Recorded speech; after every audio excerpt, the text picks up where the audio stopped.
Hello dear learners, PG is here and welcome you in PG point. देखिए, आज के session में हम लोग करने जा रहे हैं जो आपका इजी नोट्स है उसका चैप्टर नंबर 9 से संबंधित जो भी आपके लॉन्ग क्वेश्चंस होंगे उनको हम लोग अच्छे से करेंगे। देखिए, लास्ट टाइम पे हमने आपको पेपर 1 की मैराथन तो दे दी थी, बट पेपर 2 के मैराथन पॉसिबल नहीं है। तो मैं आपसे यही कहना चाहूँगी कि चूंकि हमने 1 से लेकर के सारे चैप्टर्स आपको करवा दिए हैं, तो शैक्षिक निर्देशन एवं परामर्श के नाम से पूरी प्लेलिस्ट बनी हुई है। बस आपको क्या करना है, प्लेलिस्ट के वीडियोस पे क्लिक करते रहना है और देखते रहना है। कहाँ मिलेंगी मैम ये क्लासेस? हमने कहा जैसे ही आप प्लेलिस्ट के सेक्शन में जाएंगे, शैक्षिक निर्देशन एवं परामर्श में नीचे आपको सारी क्लासेस मिल जाएंगी। इसकी चैप्टर 1 से लेकर के चैप्टर 11 तक कंप्लीट करवा दे रहे हैं हम आपको। देखिए, जो 3 चैप्टर्स बचे थे वो आपके एग्जाम के पहले मैं करवा दूंगी, long and short all questions. तो फटाफट से एक बार अगर चैनल पर नए हैं तो चैनल को सब्सक्राइब करके बेल आइकन प्रेस करिए, और अगर पुराने हैं तो शेयर जरूर कर दीजिएगा। आपका जो चैप्टर नंबर 9 रहने वाला है वो है निर्देशन एवं परामर्श केंद्र, आवश्यकता, उद्देश्य और कार्य से संबंधित। कुछ बच्चों का कहना है कि मैम आपने जो स्ट्रेटेजी बताई वो काम कर गई। कुछ बच्चों का कहना है कि मैम आप time to time strategy change कर देती हैं। कुछ बच्चों का कहना है कि मैम काम नहीं कर रही है स्ट्रेटेजी। तो देखिए, ये सब कुछ निर्भर करता है आपके लिखने की स्पीड के अनुसार। हमने तो कह दिया कि अगर आप लिख पाओ तो 5 से 6 पेज में लॉग लिख दो। अब अगर आपके पास समय नहीं है तो आप कहाँ से लिख दोगे 5 से 6 पेज में? अगर आप धीरे लिख पा रहे हैं या समय नहीं है तो आप उसको 3 ही पेज में कर पाओगे, है ना। तो कोई नियम नहीं है, क्योंकि आपने भी देखा होगा कि आपके क्वेश्चन पेपर में कहीं ये नहीं लिखा है उन्होंने कि आप अपने उत्तर को 250 शब्दों में लिखो या 150 शब्दों में लिखो या 60 शब्दों में लिखो। ऐसा उन्होंने कहीं मार्जिन नहीं दिया है। और जब उन्होंने शब्दों का क्राइटेरिया नहीं सेट किया है तो कोई लिमिटेशंस तो है नहीं ना। It's depend on totally time. If you have 2 hours, so you know how you attend the question in how many pages. It's totally depend on your writing speed, है ना। हर बच्चे के हिसाब से चीज़ें अलग हैं। सब बच्चा अपने हिसाब से क्वेश्चन पेपर अटेम्प्ट करता है। तो आपसे भी मैं यही आशा करती हूँ कि 2 घंटे को आप इस तरीके से डिवाइड करिए कि अब बस मेरा अल्टीमेटली कहना सिर्फ यही है कि आप क्वेश्चन स्किप नहीं करके आइएगा। कोई भी क्वेश्चन आपका छूटे नहीं। ऐसी भी अगर सिचुएशन आ जाए कि आपके पास केवल 20 मिनट बचे और आपको 2 लॉन्ग लिखने पड़े, तो आप 10 मिनट में एक लॉन्ग और 10 मिनट में दूसरा लॉन्ग लिखिएगा। ये नहीं कि 20 मिनट में सिर्फ एक ही लॉन्ग लिखने के चक्कर में पड़ जाओ। मैम ऐसा क्यों? हमने कहा एक लॉन्ग मान लो आपने लिखा, उसमें एग्जामिनर ने 3 नंबर दे दिया, दूसरे लॉन्ग में भी एग्जामिनर ने 3 नंबर दे दिया, ऐसे आपके पास 6 नंबर हो गए। आपने 20 मिनट एक ही लॉन्ग लिखने में लगा दिया, पता चले सिर्फ 4 ही नंबर दिया। तो थोड़ा सा अपने दिमाग का इस्तेमाल करिएगा, उस हिसाब से आप पेपर अटेंड करिएगा, ठीक है। आपका पहला प्रश्न क्या है कि निर्देशन एवं परामर्श केंद्रों की आवश्यकता बताइए, निर्देशन केंद्रों के उद्देश्य भी बताइए। या इससे संबंधित मैम लघु उत्तरीय प्रश्न भी बन सकता है। हमने कहा कैसे बन सकता है, तो देखो, अगर मान लो इसी से क्वेश्चन से रिलेटेड आपका शॉर्ट क्वेश्चंस पूछे जाएंगे तो वैसे पूछे जाएंगे, निर्देशन एवं परामर्श केंद्रों की क्या आवश्यकता है या निर्देशन केंद्रों को स्थापित करने का क्या उद्देश्य है। तो आइए समझते हैं कि क्या आवश्यकता है, क्या जो है उद्देश्य है, गोल्स हैं, क्या नीड है।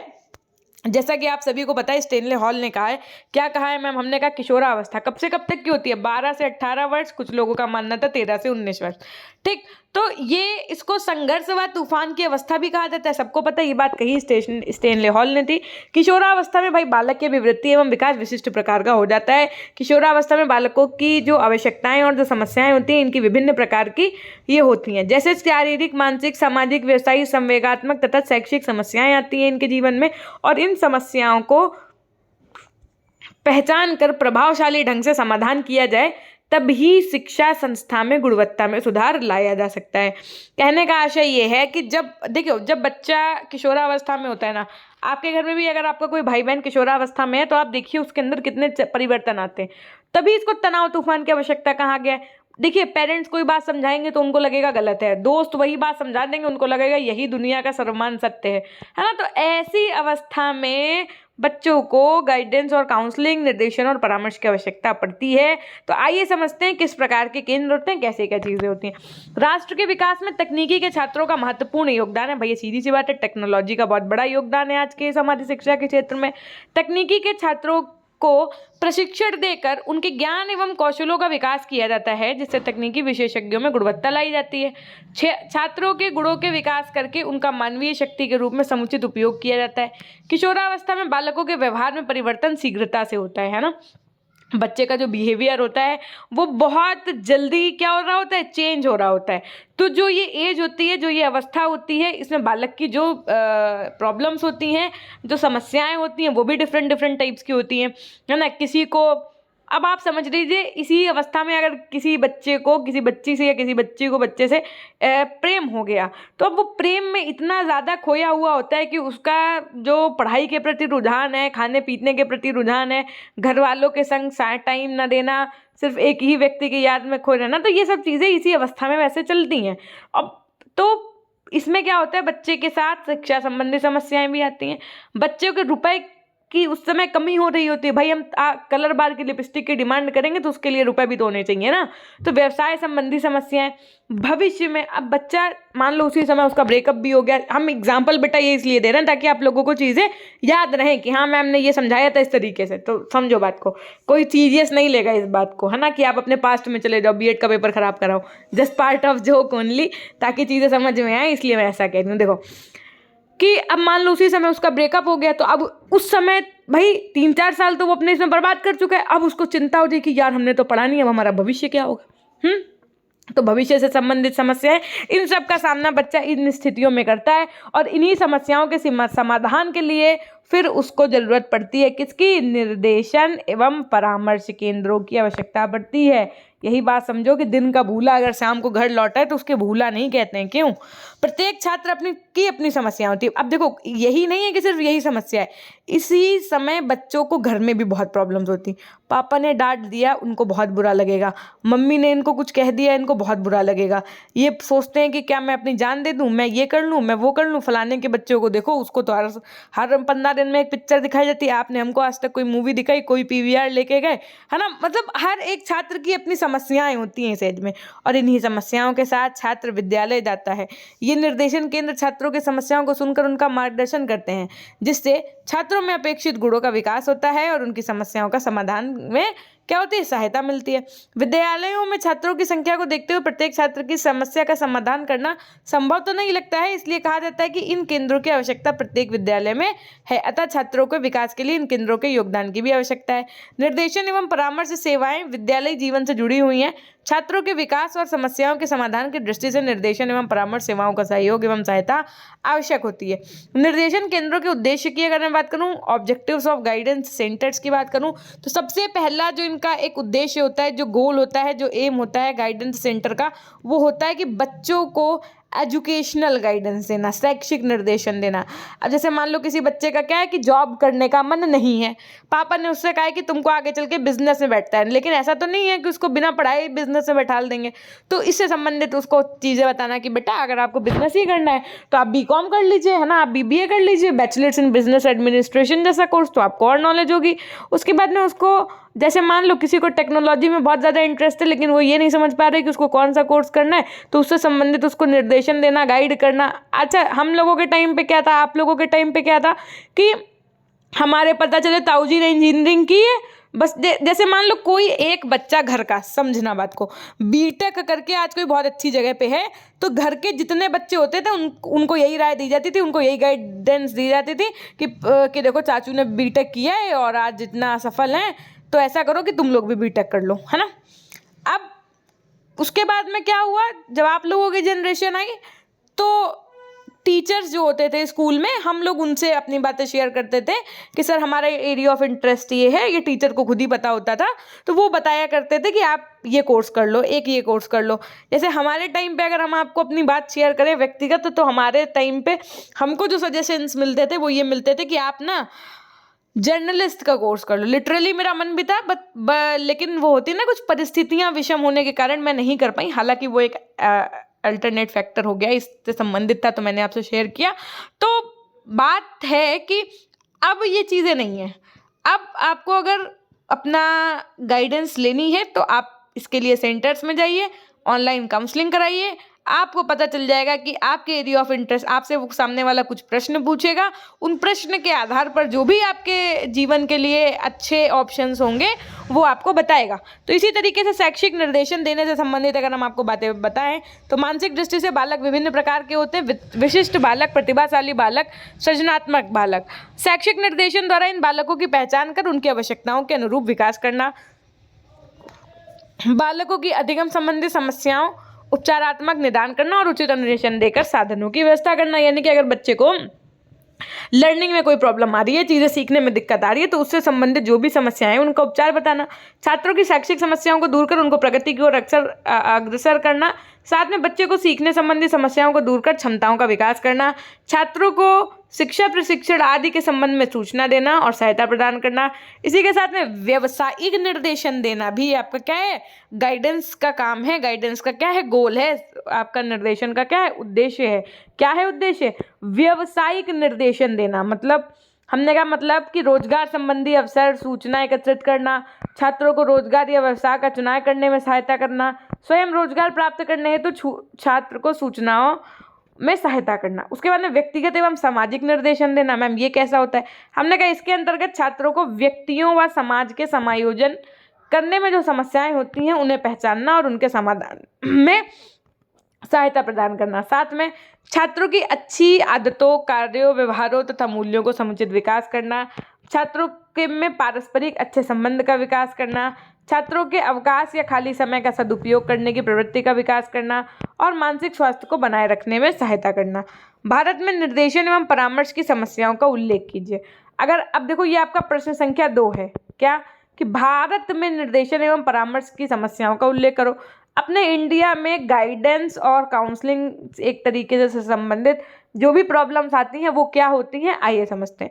तो अगर अभी तक आपने सेशन को लाइक नहीं किया तो लाइक कर लीजिएगा। देखिए मैं आपसे फिर से एक बार रिक्वेस्ट करना चाहूँगी कि जो ये मैं यहाँ पर पढ़ा रही हूँ आपको तो पढ़ा ही रही हूँ, जिन बच्चों के पास में मॉडल पेपर है ऑलमोस्ट सभी बच्चों ने ले लिया है और बहुत अच्छे तरीके से कुछ बच्चों ने सॉल्व करके भेजा है, वो बहुत अच्छा था, है ना। मतलब मुझे इंस्टाग्राम आईडी PG.official पे उन्होंने भेजे हैं पेजेस में प्रॉपर कॉपी पे सॉल्व करके, वो बहुत अच्छा लिखा है बच्चों ने। तो हमारी आपसे भी रिक्वेस्ट है कि आप लोगों ने अगर अभी तक सॉल्व नहीं किया है तो कर जरूर लीजिएगा, क्योंकि ले तो आप लोगों ने लिए ही है। इंपॉर्टेंट क्वेश्चन हैं सारे मॉडल पेपर के, मतलब जो भी आपके 5 मॉडल पेपर है उसका एक एक क्वेश्चन आपको आना ही चाहिए, अटेन ही हूँ, ठीक है। फिर आपका पेपर भी नहीं छूटेगा, अच्छे से आप कर पाओगे पेपर को। भारत में निर्देशन एवं परामर्श की समस्याओं की अगर मैं बात करूं तो भारत में निर्देशन एवं परामर्श का कार्य धीरे धीरे आगे बढ़ रहा है, लेकिन इसकी प्रगति कब होगी ये मुश्किल है, क्योंकि निर्देशन के क्षेत्र में जो भी कार्य हो रहे हैं वे अपूर्ण, अपर्याप्त एवं दोषयुक्त हैं। इसका कारण निर्देशन कार्य में आने वाली समस्याओं से। क्या समस्याएं आती हैं? हमने कहा अध्यापकों पर अत्यधिक कार्यभार होना। भाई एक टीचर है ना, उसको परीक्षण भी करना है, उसको रजिस्टर भी बनाना है, उसको बच्चों के लिए क्वेश्चन पेपर भी तैयार करना है ना, बच्चों का क्वेश्चन पेपर हो करवाना भी है, उसके बाद में चेक भी करना है, अब इस समय कन्विंसिंग के लिए भी भेज देना है।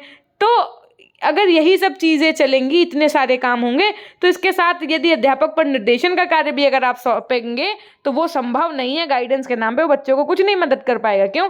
क्योंकि उसके ऊपर ऑलरेडी इतना बोझ है। उसके बाद में अध्यापकों की रूढ़िवादी दृष्टिकोण।